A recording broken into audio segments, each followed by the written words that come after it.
Halo, izinkan saya memperkenalkan diri.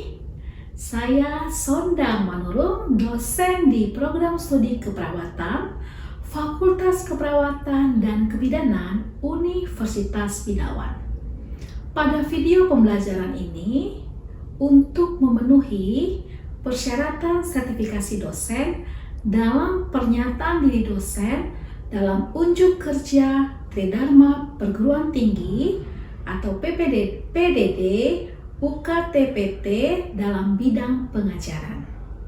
Pada kesempatan ini, dalam mata kuliah Leadership and Management in Nursing terdiri dari 4 SKS, di mana 3 SKS teori dan 1 SKS praktik di laboratorium keperawatan.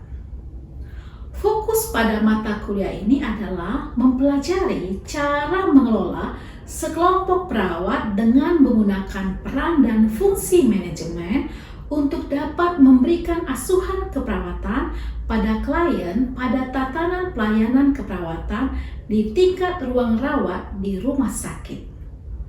Aspek penting yang harus menjadi perhatian adalah kemampuan bekerja sama dalam mencapai tujuan organisasi. Konsep dasar peran dan fungsi manajemen dibahas secara bertahap dalam setiap pertemuan. Pembahasan ditekankan pada implementasi peran dan fungsi manajer unit perawatan. Proses pembelajaran dilakukan melalui metode pembelajaran aktif berupa diskusi, berbasis pertanyaan, dan masalah. Presentasi, role play, dan belajar berdasarkan hasil studi lapangan digunakan dalam 1 semester agar mencapai kemampuan kognitif dan afektif. Capaian pembelajaran mata kuliah ini adalah mahasiswa dapat mendemonstrasikan atau memainkan peran dalam melakukan konferensi, timbang terima sesuai konsep manajemen keperawatan. Capaian pembelajarannya adalah mampu melakukan edukasi dengan keterampilan komunikasi dalam asuhan keperawatan dan memberikan informasi secara ilmiah. Adapun kompetensinya adalah mahasiswa mampu melakukan konferensi keperawatan, mahasiswa mampu mendemonstrasikan timbang terima, dan mahasiswa mampu mendemonstrasikan ronde keperawatan. Tujuan dari pembelajaran ini, setelah mengikuti pelajaran ini, mahasiswa memahami konsep komunikasi efektif dalam konteks keperawatan. Mahasiswa mampu menjelaskan elemen dan prinsip metode komunikasi dengan teknik SBAR. Mahasiswa dapat mengidentifikasi situasi klinis yang sesuai dengan menggunakan teknik komunikasi SBAR, dan mahasiswa mampu mempraktikkan komunikasi SBAR secara benar dan profesional. Metode perkuliahan yang digunakan berupa kuliah tatap muka baik secara offline dan online. Kuliah tatap muka dimaksudkan untuk mengantarkan mahasiswa memahami pokok bahasan dan sub pokok bahasannya. Perkuliahan secara offline dilakukan dengan metode ceramah disertai variasi presentasi menggunakan LCD proyektor, menonton video mengenai pokok bahasan yang sedang dibahas, dan perkuliahan online dilakukan dengan menggunakan aplikasi Zoom Meeting dan LMS dari Binawan. Adapun evaluasi atau ujian akan dipresentasikan dalam nilai real. Dalam menentukan nilai akhir akan digunakan pembobotan sebagai berikut. Ujian tengah semester 30%, ujian akhir semester atau project 30%, tugas individu 10%, tugas kelompok 10%, dan praktik 20%. Referensi dari mata kuliah ini ada banyak, tapi yang utama ada dari Marquis and Huston, ada Robbins and Timothy, ada dari Swansburg, dan dari Huber sendiri. Baik, dengan topik komunikasi efektif dengan menggunakan metode SBAR, di mana kita ketahui bahwa komunikasi efektif sangat penting dalam keperawatan untuk menjamin keselamatan pasien. Kesalahan komunikasi menjadi salah satu penyebab utama insiden keselamatan pasien di rumah sakit. Metode komunikasi dengan teknik SBAR adalah salah satu metode komunikasi standar yang terbukti efektif di lingkungan klinis. Adapun latar belakang dan alasan penggunaan metode komunikasi dengan teknik SBAR ini adalah, sebagaimana yang kita ketahui, teknik komunikasi SBAR ini dikembangkan oleh militer AS, pengembangan oleh Dr. Michael Leonard, Doug Bonakum, dan Susan Graham di Kaiser Permanente. Memastikan komunikasi yang efisien dalam situasi kritis, dan hal ini telah diadaptasi pada dunia kesehatan oleh organisasi global seperti WHO dan JCI sebagai standar keselamatan. Ada banyak laporan insiden keselamatan pada pasien berasal dari komunikasi yang tidak jelas atau tidak lengkap antar tenaga kesehatan. Standarisasi komunikasi membantu menurunkan risiko kesalahan klinis. Manfaat penggunaan SBAR dalam keperawatan yaitu yang pertama adalah meningkatkan kejelasan komunikasi antar tim multidisiplin, menghemat waktu dalam menyampaikan informasi yang krusial secara ringkas dan langsung ke inti masalah. Keselamatan pasien dengan mengurangi informasi yang tidak terlewat. Meningkatkan kepercayaan diri perawat dalam berkomunikasi baik dengan dokter atau tim lain, terutama untuk tenaga perawat dan perawat yang baru. Manfaat yang lain adalah mendukung kolaborasi tim dan membangun komunikasi dua arah yang profesional. Apa itu yang dimaksud dengan SBAR? SBAR ini akronim dari S, situation atau situasi, di mana makna ini menjelaskan secara singkat situasi atau masalah yang sedang dihadapi pada saat itu. B, background atau latar belakang, maknanya informasi latar belakang yang relevan dengan situasi. A, assessment atau pengkajian, hasil penilaian klinis atau pengamatan perawat baik secara subjektif maupun secara objektif dan juga data sekunder. R, recommendation atau rekomendasi merupakan rekomendasi tindakan atau permintaan ke profesional kesehatan lain. Metode ini digunakan untuk menyampaikan informasi penting dengan cepat, akurat, dan terstruktur, terutama saat melakukan timbang terima ataupun handover, pada saat menelpon dokter atau melakukan diskusi antar tim kesehatan lainnya. Mari kita perhatikan penjelasan dari masing-masing komponen ini. S, situation atau situasi, sampaikan secara ringkas siapa pasiennya, di mana, dan apa masalahnya saat ini. Contohnya, saya seorang perawat anak. Dari ruang ICU, saya merawat pasien Bapak D, 70 tahun, tekanan darah menurun drastis. B, background atau latar belakang, sampaikan data riwayat kesehatan yang relevan terkait diagnosa, pengobatan, kondisi sebelumnya. Contohnya, pasien dirawat karena sepsis, sudah mendapat antibiotik 2 hari yang lalu. Namun pasien masih demam tinggi. A. Assessment. Pengkajian. Berikan penilaian objektif dari kondisi terkini pasien. Contohnya, tekanan darah 80/50 mmHg, nadi cepat, kulit dingin dan lembab, temperatur pasien 39. R. Recommendation atau rekomendasi. Berikan saran atau permintaan spesifik kepada pihak terkait. Contohnya, saya menyarankan pemberian cairan intravena tambahan dan mengevaluasi kondisi ulang dari pasien dan segera untuk diinformasikan kepada dokter yang merawat. Halo, selamat pagi bagi kita semuanya. Bagaimana kabarnya? Baik, senang sekali ya.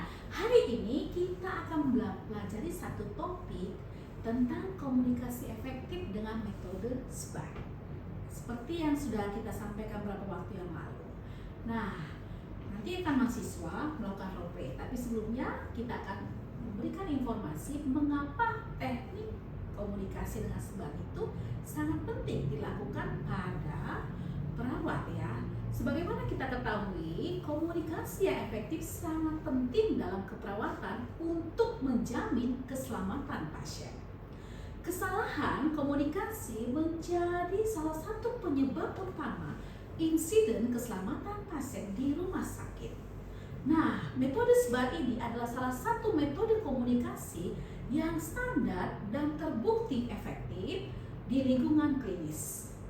Di sini kita bisa lihat bagaimana tujuan ketika kita melakukan metode komunikasi dengan teknik SBAR, di mana perawat dapat mengikuti perkembangan klinis secara paripurna terhadap pasien itu sendiri, meningkatkan kemampuan komunikasi antar perawat, akan terjalin satu hubungan kerjasama yang bertanggung jawab antar anggota tim perawat itu sendiri. Dengan demikian akan terlaksana asuhan keperawatan terhadap klien yang berkesinambungan, menyampaikan kondisi atau keadaan klien secara umum tentang apa? Kondisi klinis dari pasien itu sendiri. Menyampaikan hal-hal penting yang perlu ditindaklanjuti terhadap dinas berikutnya atau shift berikutnya, dan tersusunnya rencana kerja untuk dinas berikutnya. Kita akan melakukan role play terkait bagaimana pelaksanaan komunikasi dengan teknik handover secara sistematis dan profesional. Mari kita perhatikan role play yang akan dilakukan oleh mahasiswa. Assalamualaikum, selamat pagi semuanya. Waalaikumsalam, selamat pagi Ibu. Apakah semuanya sudah berkumpul di sini dan siap untuk melakukan operan pada pagi hari ini? Sudah Ibu. Baik, sebelum kita mulai, alangkah baiknya kita berdoa menurut kepercayaan dan agamanya masing-masing. Berdoa dimulai.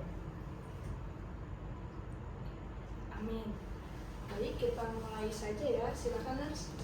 Baik, untuk pasien pertama kita, Tuan Abdullah, laki-laki, usianya 58 tahun, dirawat sejak 21 Mei 2025, diagnosis stroke hemorragik.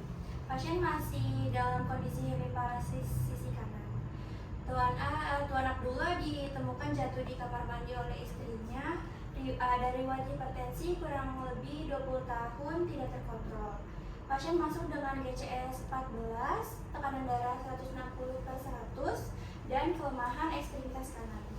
Selama shift malam, kesadaran pasien komposmotis, tekanan darahnya 150/90, intake-nya 1500 ml, outputnya 1200 ml. Pasien masih membutuhkan bantuan total aktivitas harian dan terapi fisioterapi sudah dimulai 2 sesi. Mohon dilanjutkan untuk latihan tentang gerak pasif ya.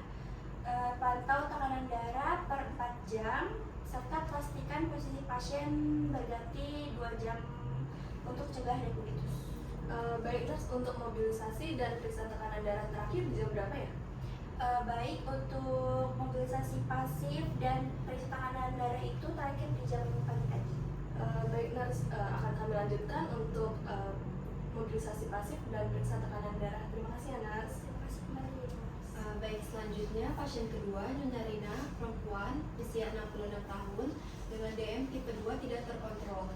Dirawat karena luka diabetik grade 2 di kaki kanan. Riwayat DM sejak 10 tahun lalu, luka mulai muncul 2 minggu sebelum masuk. Sudah dilakukan debridement ringan oleh tim luka, terapi insulin subkutan diberikan tiap 8 jam. Selama shift malam, luka tidak ada tanda infeksi baru, tampak granulasi membaik, GDS jam 2 pagi, 210 mg per dl. Sudah diberikan insulin sesuai sliding scale, nyeri luka 3/10 saat perawatan. Tolong monitor GDS per 12 jam, lanjutkan insulin dan perawatan luka pagi hari. Evaluasi, kembali tanda infeksi dan edukasi diet pasien. Baik, untuk perawatan lukanya memakai madu atau sabun yang ada dokter? Menggunakan sabun ya nurse, untuk madunya ada di keluarga pasien. Oke, baik. Nanti saya akan cek pantau GDS-nya per 12 jam sekali dan perawatan lukanya pakai madu ya sesuai ajaran dokter. Selanjutnya pasien ketiga ada Tuan Cahyo, usia 72 tahun, dirawat sejak kemarin dengan PPOK eksaserbasi akut, masuk dengan sesak napas dan LL 20 kali 28 kali per menit. Pasien perokok aktif 40 tahun, riwayat PPOK sudah 5 tahun, sering kambuh saat masuk SPO 288 RA, diberikan oksigen nasal Kano 3 liter per menit, sekarang stabil di 94%. Tadi malam tidak ada serangan sesak hebat, batuk masih produktif, RR 24, suhu 37,2 derajat Celcius, diberikan nebulizer 3 kali. Respon cukup baik, pasien tampak lelah tapi kooperatif. Mohon lanjutkan nebulizer tiap 8 jam, pantau saturasi dan bantu pasien latihan pernafasan, bibir terkerucut, harap waspada tanda-tanda penurunan SpO2. Untuk nebulizer terakhir di jam berapa ya, nurse? Di jam 6 pagi ya, nurse. Oke, baik. Terima kasih ya, nurse. Selanjutnya pasien keempat, Nyonya Dasimah, perempuan 35 tahun, post-op laparotomi karena apendisitis perforasi. Operasi dilakukan 2 hari yang lalu, pasien saat ini sedang dalam pemantauan post-op hari kedua. Pasien masuk IGD dengan nyeri perut hebat dan demam, kemudian dirujuk ke bedah. Prosedur laparotomi dilakukan tanggal 30 Juni tanpa komplikasi intraoperatif, sudah dipasang NGT, kateter urin, dan infus. Selama shift malam, kondisi hemodinamiknya stabil, tekanan darah 110/70, nadinya 88 kali per menit, suhu 37,5 derajat Celcius. Luka operasinya tampak kering, tidak ada pus, tapi pasien masih mengeluh nyeri ringan di lokasi luka dengan skala 3/10. NGT-nya masih terpasang, drain luka mengeluarkan lebih kurang 40 ml cairan serosaminus. Mohon evaluasi luka operasi dan jumlah drain pagi ini ya nurse. Bila kondisi stabil dan drain sudah kurang dari 30 ml, bisa dikonsultasikan lagi ke dokter bedahnya untuk rencana lepas drain. Pastikan analgesik diberikan sebelum perawatan lukanya. Baik, nurse. Jika drain sudah kurang dari 30 ml, apakah konsultasi kepada dokter untuk rencana lepas drain? Ya betul nurse. Baik, nurse, saya akan monitor drain dan luka dan koordinasi kepada dokter bedah untuk bila drain di bawah menurun. Baik, apakah ada yang ingin ditanyakan lagi mengenai pasien? Apakah semalam terdapat kejadian yang tidak diinginkan, nurse? Alhamdulillah tidak ada, Bu. Semua pasien aman dan tidak ada pasien yang dalam pemantauan. Baik, apakah rekan-rekan di sini ada yang ingin disampaikan atau dikonfirmasi kembali mengenai status pasien? Tidak ada sih. Baik, jika tidak ada, untuk menutup operasi pada pagi hari ini, marilah kita berdoa supaya yang shift malam sampai di rumah dengan selamat dan yang shift pagi dapat menyelesaikan tugasnya dengan baik dan pasien kita cepat sembuh. Berdoa dimulai. Amin. Oke, semangat ya semuanya. Ya, terima kasih. Terima kasih, Bu.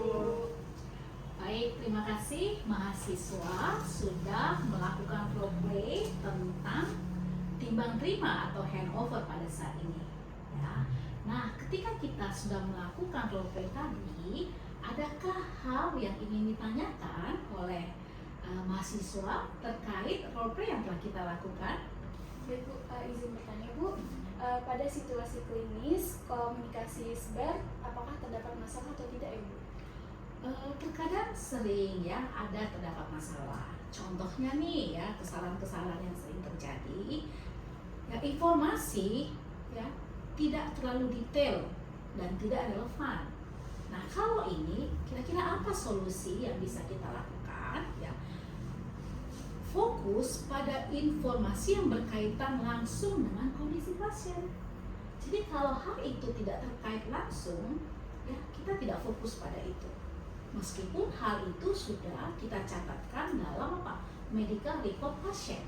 Tapi pada saat kita melakukan handover, ya hal yang berkaitan langsung dengan kondisi pasien pada saat itu. Kemudian kesalahan yang lain yang sering terjadi adalah perawat tidak menyampaikan asesmen pasien itu. Nah, apa yang solusi yang bisa kita lakukan?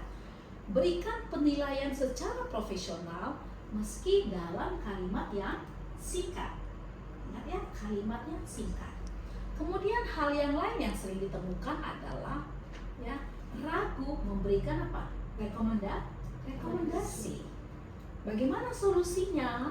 Ya, rekomendasi ini bukan berupa instruksi, tapi saran secara profesional. Ya, saran secara profesional. Nah, yang lain adalah ya tidak siap menjawab pertanyaan. Apakah itu dari ketua tim kita atau dari dokter atau tenaga profesional yang lain terhadap tenaga kesehatan.